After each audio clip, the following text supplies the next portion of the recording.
घनश्याम तिवारी बोलिए। अभी परिमल भाई मौका दूंगा मैं आपको बोलने का, अभी खत्म नहीं हो डिबेट। बोलिए घनश्याम, बोलिए। देखिए, मैं आपके दर्शकों को बताना चाहता हूं कि परिप्रेक्ष्य है 2024 का चुनाव। 2024 के चुनाव में जनता तानाशाहों को और तानाशाही के खूंखार सपने देखने वालों को सबक सिखाना चाहती थी। हम उस परिप्रेक्ष्य में बात कर रहे हैं। ये चुनाव 1975 और 1977 के मुद्दे पे नहीं लड़ा गया। ये वर्तमान सरकार के खूंखार तानाशाही इरादों ये चुनाव जिस भी मुद्दे पर लड़ा गया, आपने इस चुनाव में सरकार की सत्ताधारी पार्टी के इंटेंट पर सवाल उठाया कि 400 पार इनको क्यों चाहिए। तो इंटेंशन और रिकॉर्ड, उसमें ज्यादा भारी क्या होता है? एक वो जो कर चुका है और एक वो जो कर सकता है, इसमें ज्यादा भरोसा किस पे किया जाएगा? हमने नहीं उठाया। ये तो भारतीय जनता पार्टी के जो प्रत्याशी थे, वो लोग जगह जनता को उन्होंने धमकाना शुरू किया कि 400 पार करेंगे, 400 पार करेंगे। देश की जनता जानती है कि भारतीय जनता पार्टी संविधान विरोधी है, आरक्षण विरोधी है। इसीलिए ये लोग जातीय जनगणना भी नहीं कराना चाहते हैं। जब देश की जनता ने ये जाना कि ये लोग 400 पार इसलिए कह रहे हैं क्योंकि 400 पार का तो कोई रुख है नहीं। अच्छा, मैं एक मिनट रुकिए परिमल, मैं ग्राफिक्स दिखाइए और मैं चाहूंगा तोहिन उस चीज को बहुत ध्यान से सुने, तोहिन सुने और बीजेपी के सहयोगी सुने। उस ग्राफिक्स चलाइए। अभी सब लोग चुप रहिए। एक मिनट आ रहा हूं। यूपी का एक हमने यहाँ पर CSDS का हमारे पास एक सर्वे है और तोहिन भाई मैं आप चाहता हूं आप उस पर ध्यान दीजिएगा, क्योंकि ये नैरेटिव कितना नीचे तक पहुंचा है या ये बात लोगों के मन में कितना घर कर गई है कि 400 सीटें चाहिए क्योंकि संविधान बदलना चाहते हैं। इसको आप इस वोट परसेंटेज से समझ सकते हैं। देखिए यूपी में किस जाति का वोट परसेंटेज कितना बटा, आप देखिए सवर्णों का वोट एनडीए को 79% मिला है, लेकिन वहीं अगर ओबीसी में आए यादव जाति का तो मात्र 15%, कुर्मी कोयरी की बात करें तो 61%, लेकिन अन्य ओबीसी केवल 59%, जाटव केवल 24%, गैर जाटव 29%।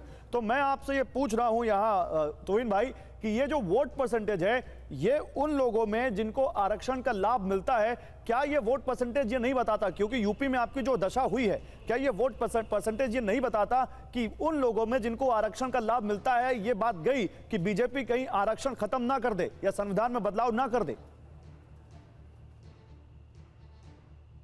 देखिए, निश्चित रूप से ये भ्रम जो है लोगों में फैलाया गया और एक तबका जो है उस भ्रम का शिकार भी हुआ।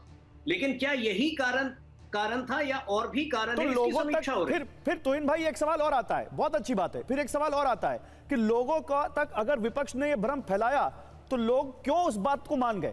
ऐसा क्या आधार था उनके पास? क्या ये 400 का नारा तो वो आधार नहीं था? देखिए, अगर इस बात को पूरी तरह मैं नहीं मानता हूं कि ये यही एक कारण था, क्योंकि बगल में मध्य प्रदेश है, वहां हमने क्लीन स्वीप किया। गुजरात में लगभग जो है 26 में से 25 सीटें पाई।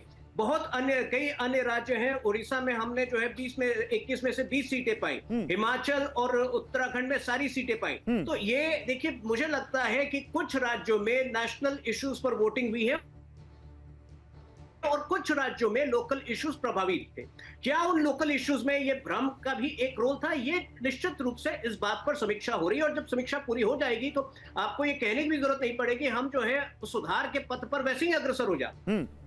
लेकिन आज राहुल गांधी ने फिर एक बार यही बात कही है कि देखो हमने इन पर प्रेशर बनाया, हमने इनकी लगाम खींची, तभी आज संविधान को ये माथे से लगा रहे हैं। देखिए, अगर मैं राहुल गांधी की जगह होता तो मैं बहुत चिंतित होता। तीसरी बार कांग्रेस पार्टी को 100 सीटों से कम आया है।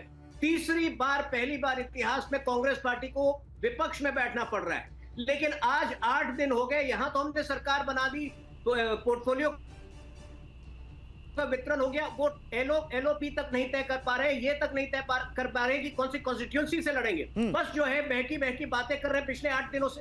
मेरे ख्याल से इस विपक्ष को भी जिम्मेदार होना चाहिए।